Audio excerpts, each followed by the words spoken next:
எல்லாருக்கும் வணக்கம். இன்னைக்கு என்ன பார்க்க போறோம்னா, நம்ம பெனாக சட்டமன்ற தொகுதியில எந்தெந்த கட்சி போட்டிட்டு எவ்வளவு ஓட்டு வாங்கினாங்க, இதுல எவ்வளவு பேர் ஓட்டு போடல அப்படிங்கிற தகவல் தான் பார்க்க போறோம். தமிழக வெற்றி கழகம் 81,240, பாட்டாளி மக்கள் கட்சி 78,075, காங்கிரஸ் 53,901, இது நாம் தமிழர் கட்சி 7,358. மற்றது எல்லாமே சின்ன கட்சி தான்.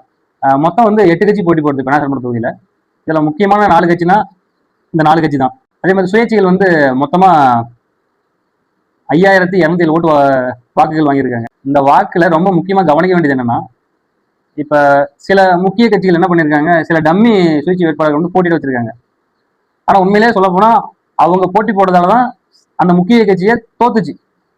ஏன்னா 5,000 சம்திங் ஓட்டு வந்து இதனாலதான் பிரிஞ்சது. நீங்க சுயேட்சை வேட்பாளர் கிட்டத்தட்ட மொத்தம் 22 பேர், 22ல 14 சுயேட்சை வேட்பாளர்கள். அந்த 14ல ஒரு சில வேட்பாளர்கள் மட்டும்தான் சுயேட்சையா போட்டி போட்டாங்க. மற்றவங்க சிலர் எல்லாமே கட்சிக்கு ஆதரவா செயல்பட்டவங்க தான். நீங்க பார்த்தாவே தெரிஞ்சுக்கலாம். இப்ப எந்தெந்த வேட்பாளர்கள், அதாவது ஒரு குறிப்பிட்ட சில வேட்பாளர்கள் வந்து வாக்கு சேகரிக்க வந்திருக்க மாட்டாங்க எந்த ஒரு பகுதியும்.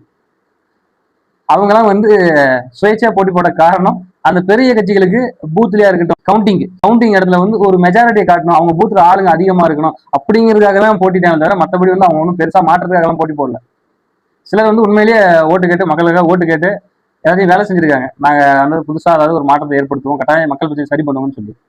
அந்த வகையில பாத்தீங்கன்னா நம்ம பெனாக சட்டமன்ற தொகுதியோட மொத்த வாக்குன்னு பாத்தீங்கன்னா 2,48,614. அதுல வாக்கு போட்டது எவ்வளவுனா 2,28,666. ஒரு சில குறிப்புகள்லாம் கூட சொல்லணும்னு நினைக்கிறேன். என்னன்னா, இந்த நோட்டாக்கு ஓட்டு போட்டிருக்காங்க எவ்வளவுனா 674 பேர் நோட்டாக்கு ஓட்டு போட்டிருக்காங்க. உண்மையிலேயே வந்து நீ எந்த மாற்றத்தை வந்து எதிர்பார்க்குறீங்க? இன்னும் அந்த கேள்வி கேட்கணும் எனக்கு தோணுது. 22 கேண்டிடேட், கட்சி சார்பா 8 பேர் நிக்கிறாங்க, கட்சி இல்லாம கிட்டத்தட்ட 14 பேர் நிக்கிறாங்க. அவங்களுக்கு அந்த வாக்களிச்சிருக்கலாம்ல. நோட்டாக்கு வாக்களிக்க காரணம் தான் என்ன? உண்மையிலே இது குழப்பமா இருக்குது. அதாவது உண்மையிலே நோட்டாக்கு ஓட்டு போட்ட எல்லாருமே மாற்றத்தை விரும்பக்கூடிய, நான் ஏத்துக்கிறேன். ஒண்ணு நீங்க வந்து தேர்தல் என்ன மாற்றத்துக்கான வழி செய்யணும். அப்படி இல்லையா, மாற்றத்தை எதிர்பார்த்து பல பேர் போட்டிடுறாங்க. ஒரு நம்பிக்கையா நமக்காக சப்போர்ட் பண்ணுவோம்னு சொல்லி அவங்களுக்கு ஆதரவா நிக்கணும். நீங்க எதுக்குமே ஆதரவு இல்லாத 624 பேர் வந்து உண்மையிலேயே நீங்க எதுக்காக ஓட்டு போட்டீங்க நோட்டாக்கு? அப்படி நோட்டாக்கு ஓட்டு போடுறதுல என்ன மாற்றத்தை நீங்க கண்டுக்க போறீங்க? அதாவது ஒரு தொகுதியில ஒரு கட்சி தான் ஜெயிக்க போறாங்க, அட்லீஸ்ட் அவங்களுக்காவது போட்டிருக்கலாம். அப்படி இல்லையா, மாற்றத்தை விரும்பி கிட்டத்தட்ட 16 சுயேட்சை வேட்பாளர் நிக்கிறாங்க, அவங்களுக்காவது ஆதரவு கொடுத்துருக்கலாம். எதுக்குமே சம்மந்தம் இல்லாம நோட்டாக்கு ஓட்டு போடுறது என்ன மாற்றம் வரப்போகுது? உங்களுக்கு கள்ள ஓட்டு ஆகாம இருக்கும், அது மட்டும்தான் மாற்றம், வேற எந்த மாற்றமும் கிடையாது. அதே மாதிரி இன்னொன்னு தகவல் சொல்றது என்னன்னா, போஸ்டல் ஓட்டு, தபால் வாக்குகள் வந்து கிட்டத்தட்ட 3,905 வாக்குகள். இதுல செல்லாத வாக்குகள் 640. எல்லாருமே கவர்மெண்ட் எம்ப்ளாயி தான், அதாவது ஸ்டேட் கவர்மெண்ட், சென்ட்ரல் கவர்மெண்ட். உண்மையிலேயே ஓட்டு உங்களுக்கு போட தெரியுமாங்கிற கேள்வி தான் எழுந்தது. 640 ஓட்டு செல்லாத ஓட்ட போயிருக்குது பெனாக சட்டமன்ற தொகுதியில. ஒரு அரசு ஊழியர் வந்துட்டு உண்மையிலே உங்களுக்கு ஓட்டு கூட போட தெரியலையா, இல்ல எந்த மனநிலையில ஓட்டு போட்டீங்கிற ஒரு கேள்வி இருக்கு. உண்மை நீங்களே யோசிச்சு பாருங்களேன். 640 ஓட்டு வீண் ஓட்டு, அது கவுண்டிங்கே கிடையாது, செல்லாத ஓட்ட போயிருக்கு. அதாவது படிக்காத பாமர மக்கள் வந்து நமக்கு ஓட்டு போட தெரியல, அதனால இப்படி ஓட்டை மாத்தி கிட்டி போட்டேன்னு சொல்ல வச்சுட்டு, ஓகே அவங்களுக்கு வந்து இன்னும் நம்ம நிறைய விஷயம் உங்களுக்கு சொல்லி அவங்களுக்கு தெரியல, கத்துக் கொடுக்கலாம், ஒரு விழிப்புணர்வு ஏற்படுத்தணும்னு நமக்கு என்ன இருக்கும். ஆனா நீங்க ஒரு அரசு ஊழியரா இருந்துகிட்டு சரியா ஓட்டு போடல, அந்த ஓட்டை கவுண்டிங் பண்ணல, 640 ஓட்டு வேஸ்ட் ஓட்டுன்னு உண்மையில யோசிச்சு பாருங்க. உண்மையிலே நீங்க எந்த மாற்றத்துக்காக, எதுக்கு, யாருக்காக வேலை செய்றீங்க கேட்டா, மக்களுக்கு வேலை செய்யறோம், மக்களை தான் நல்லது பண்றேன்னு சொல்லுவீங்க. உண்மையிலே நல்ல விஷயம், நான் மக்களுக்கு வேலை செஞ்சா உங்களை யாரும் குறை சொல்ல போறது கிடையாது. ஆனா இப்படி வந்து ஓட்டு போட்டுமே அது வந்து செலவு போட்டா போயிருச்சு.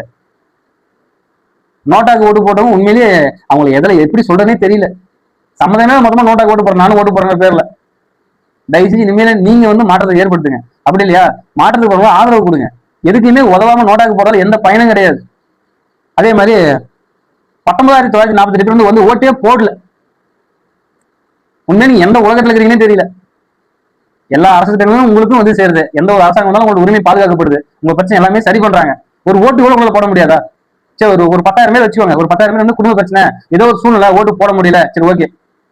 மிச்சம் 10,000 பேர் அவ்வளவு கஷ்டத்துல இருக்கும், ஒரு ஓட்டு கூட போட முடியாது. ஒரு ஜனநாயக கடமை நமக்கு ஒன்னே ஒண்ணுதான். இந்த இந்திய நாட்டுல பிறந்ததுக்கு நமக்கு ஒரு உரிமைன்னு ஒண்ணு இருக்குதுன்னா அது முக்கியமா இந்த ஓட்டு உரிமை தான். அந்த ஓட்டு உரிமையை கூட சரியா ஃபாலோ பண்ண முடியல, அப்புறம் எப்படி நீங்க மாற்றத்தை ஏற்படுத்த போறீங்க? அப்புறம் சமூகத்தை வந்து குற்றம் சொல்றது, இவங்க இப்படி பண்றாங்க, இந்த கட்சி இப்படி பண்ணுது, அந்த கட்சி அப்படி பண்ணுதுன்னு. ஒரு ஓட்டுல ஒரு கட்சி வின் பண்ணுதுன்னா பாத்துக்கோங்க, அப்படின்னா எந்த அளவுக்கு மாற்றம். இப்ப பெண்ணாயிரம் தொகுதி வந்து 3,200 ஓட்டு தான், சுயேட்சைகளுக்கு விழுந்து 5,000 ஓட்டுக்கு மேல. இதுல ஓட்டு போடாதவங்க ஓட்டு 20,000 ஓட்டுக்கு மேல. இதுல செல்லாத ஓட்டு வேற 650 மேல. இதுல நோட்டாக்க போடுறது 674 ஓட்டு. கிட்டத்தட்ட இவ்வளவு கிட்டத்தட்ட 30,000 ஓட்டுக்கு மேல எதுக்குமே சம்மந்தம் இல்லாம போட்டுருக்கு. அரசாங்கம் எவ்வளவோ திட்டங்கள் அறிவிக்கிறாங்க, அதே மாதிரி எவ்வளவு விழிப்புணர்வு ஏற்படுத்த வந்து ஓட்டு போடுங்க ஓட்டு போடுங்க. 20,000 பேர் பக்கம் ஓட்டே போடலன்னா நீ உண்மையிலேயே இந்த ஜனநாயகத்தை வந்து சரியா கொண்டு வழி நடத்துறதுக்கான ஒரு தகுந்த குடிமகனாக ஒரு கேள்வி இருக்கு. தயவு செஞ்சு இனிமேல் தப்பெல்லாம் செய்யாதீங்க. இனிமேல யோசனை பண்ணுங்க. மாற்றம் வருது நம்ம சும்மா சோசியல் மீடியால பேசிக்கிட்டோ இல்ல ஓரமா கத்திக்கிட்டோ இல்ல கட்சிகளை விமர்சனம் பண்றதுல எந்த மாற்றம் வரப்போறது இல்ல. எல்லாருமே மக்களுக்கு சேவை பண்ண களத்துக்கு வரணும். அப்பதான் மாற்றத்தை ஏற்படுத்த முடியும். மக்கள் பிரச்சனை பேசணும். நம்மளால பேச முடியல அப்படிங்கிறதுக்காக தேர்தலே வைக்கிறாங்க. ஏன்னா எவ்வளவோ தேர்தல சில தப்பு பண்றாங்க, தப்பு பண்ணாம இருக்கிறாங்க. அந்த தப்பானவங்களை வெளியே தள்ளி நல்லவங்களை உள்ள கொண்டு வரதான் தேர்தலே. ஏன்னா வளர்ச்சி அவங்க தான் ஊக்குவிச்சு அவங்க தான் சரி பண்ணுவாங்க பிரச்சனை எல்லாத்தையும். அதை நீங்க மறந்துட்டு கிட்டத்தட்ட ஒரு 25,000 பேர் வந்து என்னன்னே தெரியாம ஒரு கேள்வியா இருந்திருக்கிறீங்க. இனிமேல் பெண்ணாசிரம் வந்து எப்படி வளர்ச்சி பெறும்? நம்ம பேசுறோம் பெண்ணாசிரம் தொகுதி பத்தி, இந்த வேலை வாய்ப்பு இல்ல, இந்த பிரச்சனை இது, அந்த பிரச்சனை இதுன்னு. நம்ம என்ன பண்றோம்? ஒரு சரியா வந்து ஓட்டு கூட போட முடியலையே. அப்புறம் எப்படி மாற்றத்தை நம்ம ஏற்படுத்த முடியும்? இப்ப நீங்க கேட்கலாம் எவ்வளவு பேசுறாங்க, எவ்வளவு என்ன பண்ணான்னு. நான் வந்து மாற்றத்தை நம்ம ஏற்படுத்தும், நம்ம பிரச்சனையை பேசணும், நம்ம மக்களா நிக்கணும். தேர்தலை போட்டிட்டு ஒரு தேர்தலை போட்டு அவங்களுக்கு எவ்வளவு பிரச்சனைகள் வரும், அதே மாதிரி சமுதாயத்துல எவ்வளவு அவங்க தனிப்பட்டதிலே விருப்பம் வந்துடும் தேர்தலை போட்டி போடுறதால. நீங்களாம் ஆதரவு கொடுப்பீங்கன்னு சொல்லி பல பேர் சுயேட்சா போட்டி போடுறோம். மக்கள் பிரச்சனை பேசலாம், சரி பண்ணலான்னு.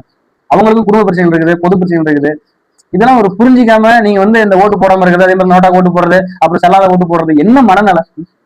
உண்மையிலே இது ஒரு வேதனைக்குரிய விஷயம் தான். கிட்டத்தட்ட படிச்சவங்களே வந்து ஓட்டு சரியா போடல, ஓட்டு போடாம இருக்கிறீங்க. அப்புறம் நீங்க வந்து பாமர மக்களை சொல்றது இவங்க அப்படி பண்றாங்க இப்படி பண்றாங்க. அரசியல் மாற்றத்துக்காக தான். தயவு செஞ்சு இனிமேல் இது தப்ப பண்ணாதீங்க. முடிஞ்சதுக்கு திருத்திக்க முயற்சி பண்ணுங்க. நீங்களாம் திருவிழா மட்டும்தான் நம்ம ஊர் மாற்ற முடியும், வளர்ச்சி அடையும். முடிஞ்ச வரைக்கும் சப்போர்ட் பண்ணுங்க. நாமளும் சேர்ந்து ஒருங்கிணைஞ்சு நம்ம பிரச்சனை சரி பண்ணலாம். நம்ம பெண்ணா சமூகத்தை முன்னேற்றலாம். நன்றி.